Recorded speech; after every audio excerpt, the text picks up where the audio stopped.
Division. Muna di ay, bumitaw lang, di ba? Nasa itong pagtuon, kinahanglan nga, matunan mo itong history, background, ana na yung background di ay, dili magkaduol ang mga hintilong niyo. Unya, thank you, Kaisaran. Thank you.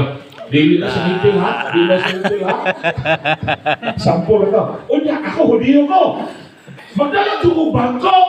Magdala ko bangko. Mga ko sa merkado, magdala ko bangko.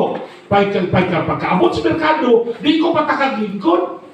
Kaya kung maglingkod ko, kay merkado na eh. Unya, kay lingkuranan, mulingkod ko na eh. Paglingkod ako, basi nakalingkod ang hintil nito. Paglingkod ako, pagtindog ako, namilit ang yung sala. Hawa yung kayo. Muna nga, usa ka mo niyo, magdalagi na sa bangko, magsuri-suri sa merkado kay kung asa siya mulingkod siya. Kasi tema ko, kaya ako ang nilikuran. Ulit paglakapon niya, iya kung kalsakon niya ang bangko. Then yung batakdan siya sa sala, hintil. Ano yung mga Hudiyo? Muna si Cornelio, usa ka hintil. Para sa patanaw sa mga Hudiyo, dautan si Cornelio. Pero sa buhat Jis, matod dito, si Cornelio, usa ka Diyos nun nga tao. Nag-alagad sa Ginoo, matinabangon sa mga tao na naginahanglan. Usa ka panahon ni anak, samtang si Cornelio nag-ampo, di ba kitaan siya pananaw? Hingon ang Ginoo, Cornelio, ipaadto si Pedro.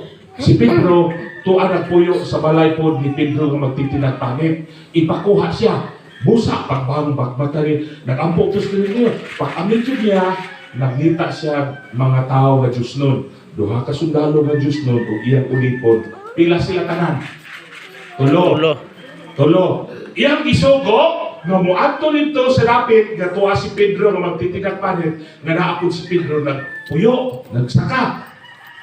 Kapila ka bisis hindi pa lantaw si Pedro sa pananaon o usa didira ang habol sa langit. Katulo. Pila pod ang gisugok ni Cornelio. Tulo pod. Tulo na gyud lagi mo. Lagi mga kahulugan gid pa. Kahulugan.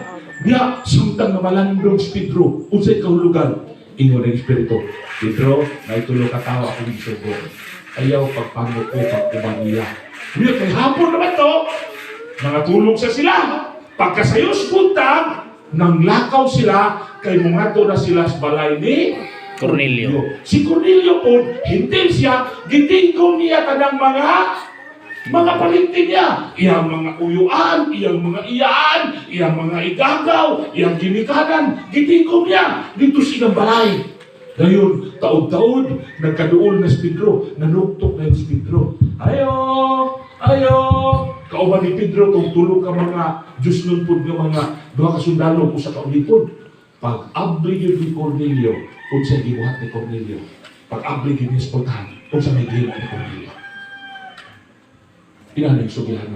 Pag-abli yun ni Spoltan, si Cornelio, mihaba sa tiilan ni Pedro. Kaya gibati ni Cornelio na siya makasasala. Hindi man siya. Unya ay niyang katubang. Unsa man niyang katubang? Hudiyo.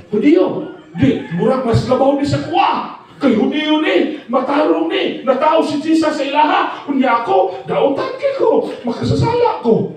Ang gibuhat ni Cornelio, pag-abli yun sa puntahan, imong basaho ng buhatis, mihapa siya sa tiilan ni Pedro. Unsa gibuhat ni Pedro? Di pa tindog ni Pedro. Ingus Pedro, tindog. Ayaw pagsimbaha ko kay pariharata. Tao, makasasaya. Kaya di pa kita sa Ginoo sa ako nga sukad karon wala na ko'y pagaganlan na mahugaw o makasasala. Kay ang tanan, kay ang tao, gihinluan ni Jesus dito sa Kalbaryo sa cross. Kinsa ba di pagkamatyan sa cross ni Jesus? Ang nananap o ang tao? Tao. Nasabda na ni Cornelio. Nasabda mo na ni Pedro. Uliya sa ako kung ibaybusta niyan, nasabda na niya. Itong akong umaga ba? Ito gusto lang na, paano? Pero pa, dugay naman ko, wala dito ko nagkauna ng baboy pa. Ha? Nga, sige may Bible study. Kada gabi hanggang ipapahulay. Nindot isa lang. Bible, why? Nanong daghan ang nagbantay sa dili adlaw ipapahulay ka ng unang adlaw si sinana. Nung datan ang nagbantay kaysa adlaw ipapahulay. Nasabtan nila ang tanan. Ingon na siya pa. Gusto ko naman ni mama pa na magpa-Bible study po pa. Sabi pa ninyo, ning katapusan ng panahon, grabe ang ganito. Ang ginoo bitaw, gamiton tatanan para siya puno ato. O handog sa Ginoo nga kining Bible. Kini gibilin niya aron maoy kiya nato alang sa langit nga napulianan. Amen. Anong basahan ninyo? Kasi mapareha kita ito. Ano gibilin ni sa Ginoo? Kay